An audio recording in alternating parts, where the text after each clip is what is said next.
আজ ২০ ফেব্রুয়ারি। ভাষার মাসের আরও একটি রাত নেমে এসেছে ঝিনাইদহ শহরের বুকে। রঙে রঙে সেজেছে শহীদ মিনার প্রাঙ্গণ। বর্ণিল আলপনায় আঁকা আছে ইতিহাস, ত্যাগ আর আত্মমর্যাদার গল্প। ১৯৫২ সালের সেই অমর ২১, যেদিন মায়ের ভাষার জন্য বুকের তাজা রক্ত ঢেলে দিয়েছিলেন আবুল বরকত, আব্দুস সালাম, রফিক উদ্দিন আহমেদ, আব্দুল জব্বার, আরও কত অজানা নাম। তাদের রক্তে রাঙানো পথ ধরেই আজ মাথা উঁচু করে দাঁড়িয়ে আছে আমাদের এই বাংলা ভাষা।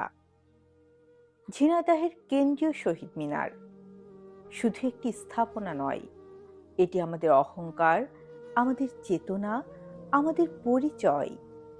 কথিত আছে এটি বাংলাদেশের দ্বিতীয় বৃহত্তম শহীদ মিনার, কিন্তু আকারে বড় হওয়ার চেয়েও বড় এখানে জমে থাকা মানুষের ভালোবাসা, শ্রদ্ধা আর ইতিহাসের ভার। আজ রাত পেরুলেই ২১শে ফেব্রুয়ারি। ঘড়ির কাঁটা যখন ১২ ছুবে, নীরব পায়ে মানুষ আসবে, হাতে ফুল, হৃদয়ে শ্রদ্ধা, চোখে অশ্রু নিয়ে। শহীদ মিনারের বেদিতে আবার উচ্চারিত হবে আমার ভাইয়ের রক্তে রাঙানো ২১শে ফেব্রুয়ারি, আমি কি ভুলিতে পারি। এই আলপনা শুধু রং নয়, এ যেন ভাষার প্রতি আমাদের অঙ্গীকার।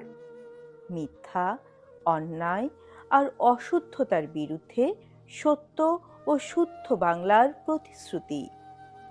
শ্রদ্ধা তোমাদের প্রতি, হে ভাষা শহীদ। তোমাদের ত্যাগে বেঁচে আছে আমাদের মাতৃভাষা বাংলা।